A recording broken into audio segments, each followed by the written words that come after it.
Eu sei que a eliminação na Copa do Brasil ainda tá doendo muito pra você, assim como ainda tá doendo muito pra mim, mas a gente precisa mudar o foco, precisa mudar a chavinha, porque a partir de hoje é Campeonato Brasileiro, é o nosso único foco, é o que nós temos e nós precisamos ir para Libertadores, para a gente ter um ano que vem com esperanças, com novas possibilidades de títulos e com novos sonhos aí para a gente buscar no ano de 2026. Bom, meu nome é Gustavo Bandeira, sou jornalista e botafoguense e estou aqui para te contar tudo sobre a partida entre São Paulo e Botafogo que acontece hoje às 5h30 da tarde lá no Morumbi, em São Paulo, pela 23ª rodada do Campeonato Brasileiro. Vamos embora!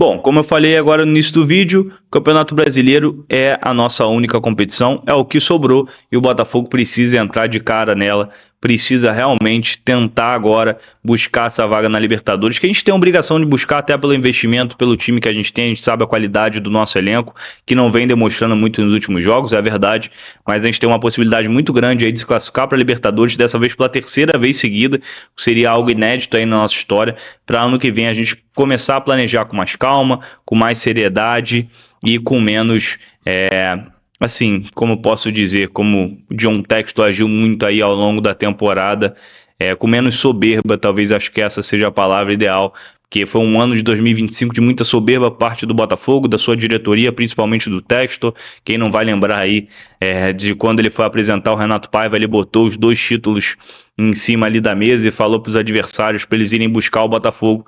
Os adversários nem precisaram buscar, porque o Botafogo nessa temporada foi ridículo, foi patético aí para um atual campeão, mas agora a gente tem a oportunidade de pelo menos terminar a temporada com uma certa dignidade e temos até uma boa sequência no Campeonato Brasileiro para isso.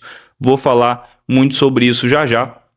Mas primeiro comentando aqui sobre o jogo de hoje, eu acho que a gente tem uma possibilidade grande de sair com uma vitória aí do Morumbi contra um São Paulo muito desfalcado em um confronto direto. São Paulo está a 3 pontos da gente na tabela de classificação, é um São Paulo que só tem a Copa Libertadores, vai enfrentar a LDU, que eliminou a gente, né?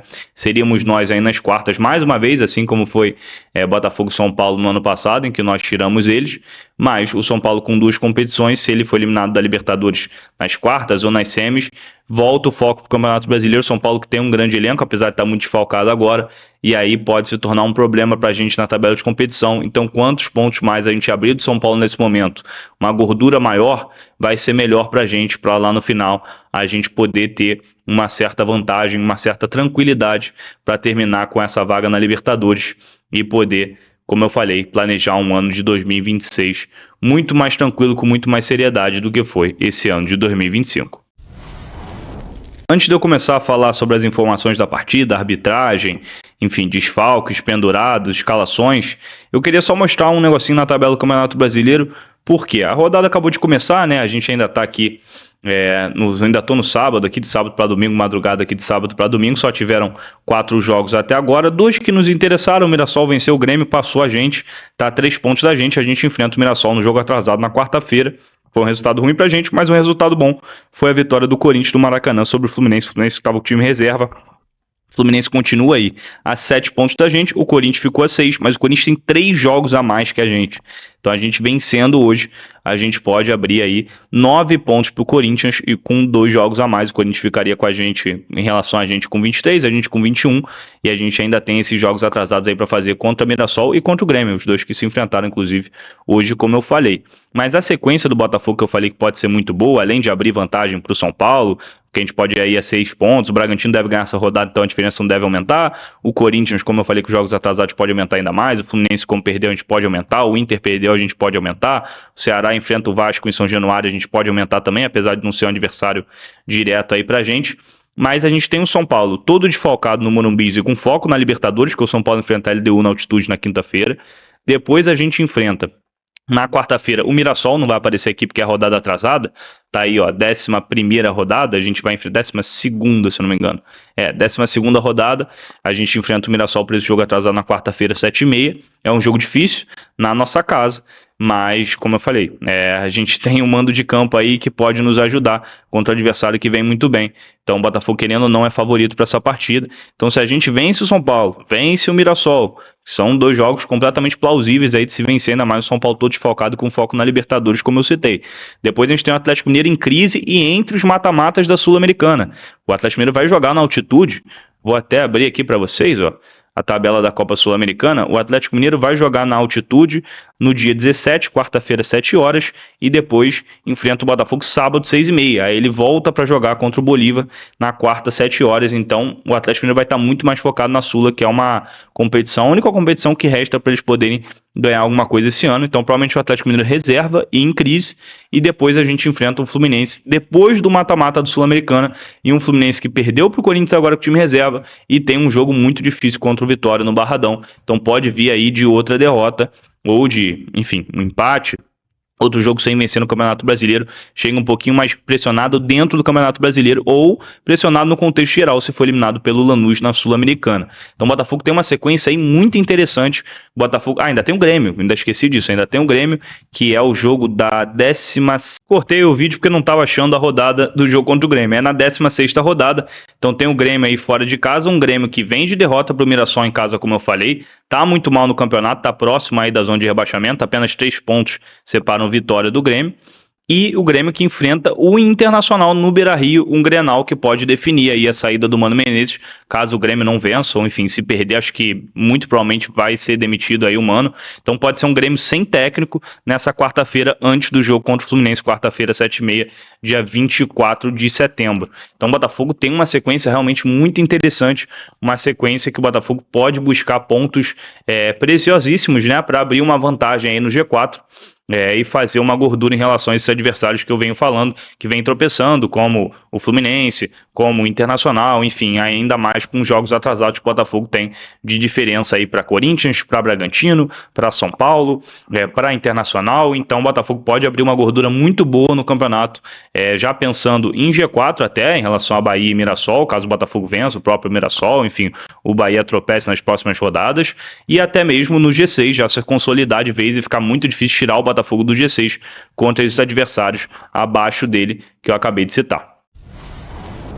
Dito tudo isso, agora é hora de fazermos essa sequência valer a pena a partir de uma vitória no Morumbi hoje contra o São Paulo. E aqui trago as informações básicas sobre a partida, começando aí com a arbitragem. O árbitro do jogo vai ser o senhor Wilton Pereira Sampaio, da Federação Goiana, e também do quadro FIFA, árbitro muito conhecido, já apitou a Copa do Mundo, e ele já apitou também 39 jogos do Botafogo na carreira aí desde 2009.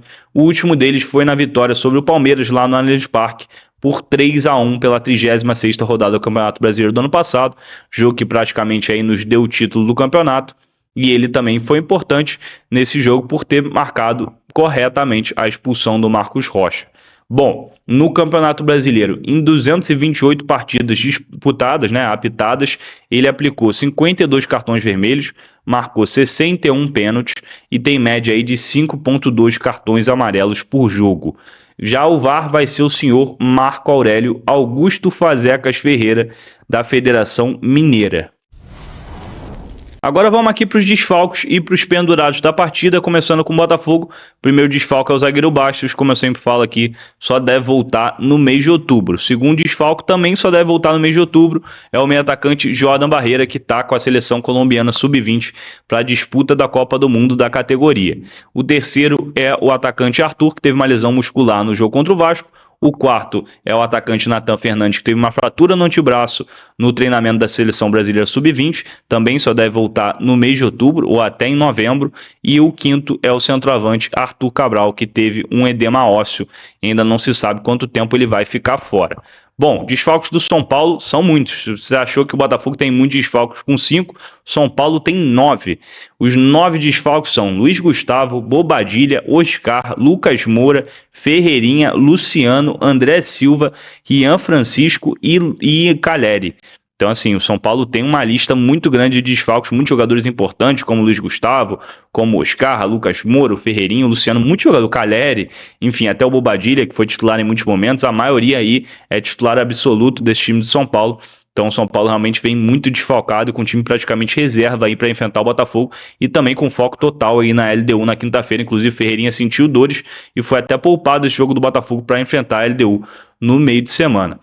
Os recém-contratados do São Paulo, o zagueiro Rafael Tolói, que está de volta aí à equipe paulista, o lateral direito Mailton, que veio aí da Chapecoense, o atacante Rigoni, que também já foi do São Paulo, estão à disposição para esse jogo. Inclusive o Tolói e o Rigoni devem ser titulares, vou falar sobre isso já já. E o São Paulo também tem 3 retornos aí de lesão: o Arboleda, que deve começar o jogo no banco, né, o zagueiro titular aí do São Paulo, uma referência do time, e os volantes Alisson e Marcos Antônio. O Alisson deve ser titular, o Marcos Antônio é dúvida para ser titular ou banco, vou falar também sobre isso já já, mas são outros 2 jogadores muito importantes aí para a equipe paulista que estão de volta, infelizmente, aí pra gente.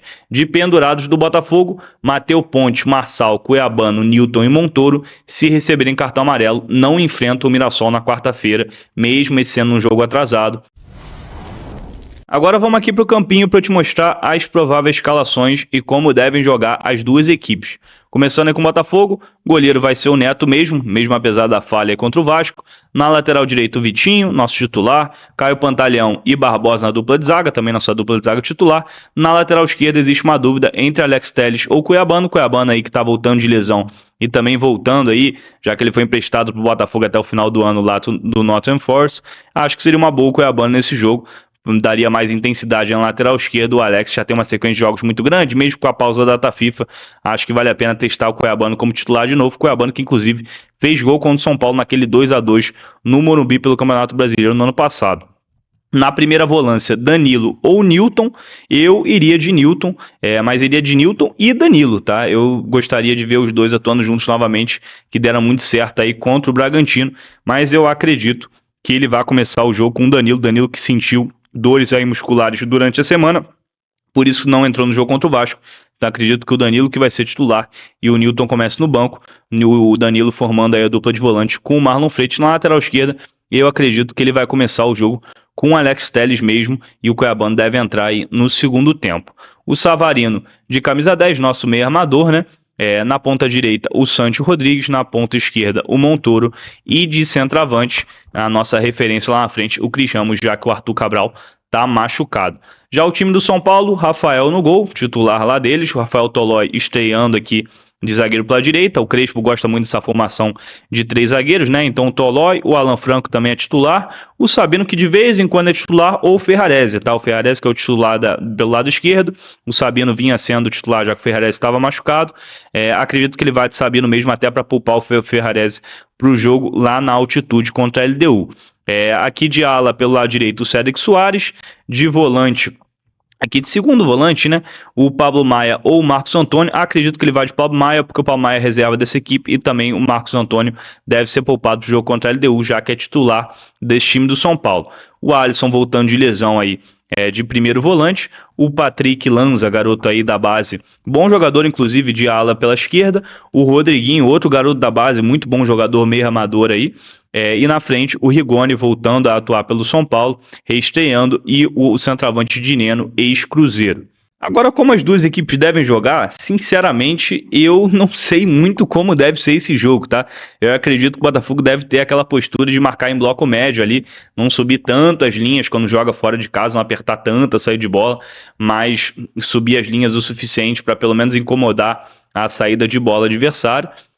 O São Paulo tem uma qualidade muito boa ali na troca de passes, vem melhorando muito isso com o Hernan Crespo, né? Esse time do Crespo tem rendido ótimas trocas de passes, gols bonitos ali, realmente muito bem trabalhados. Então o Botafogo vai precisar fechar, realmente fazer boas linhas de marcação para evitar essas trocas de passes em São Paulo, não deixar buracos aí nas nossas linhas. Mas o São Paulo está muito desfalcado, então eu prefiro aqui destacar quem realmente pode fazer a diferença nesse jogo pelo lado do São Paulo.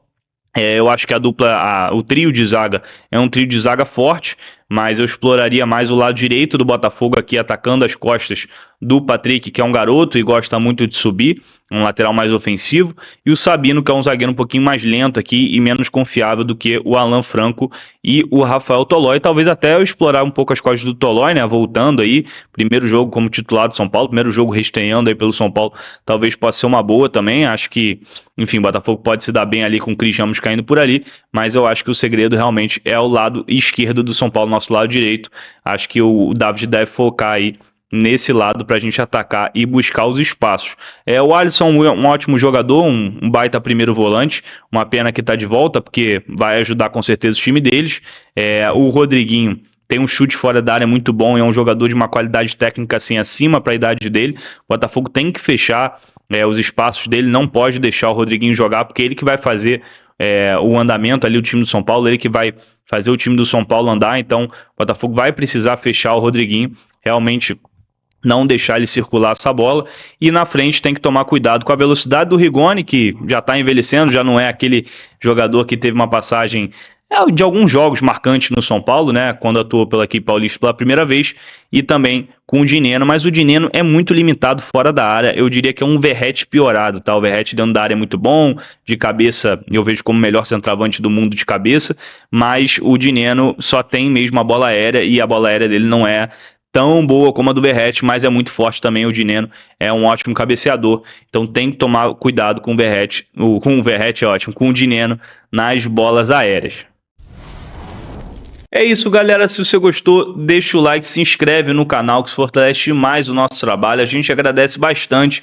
Bota aí nos comentários quanto é que você acha que vai ser o jogo, e fica ligado que a partir de 4h30 da tarde tem a nossa transmissão aqui no nosso canal do YouTube, transmissão de botafoguense para botafoguense. Vem curtir junto com a gente vai torcer junto com você, vai trazer todas as informações sobre a partida. Eu tenho certeza que você vai gostar. Beleza? Então te espero aqui a partir de 4h30, hein? Tamo junto, saudações alvinegras.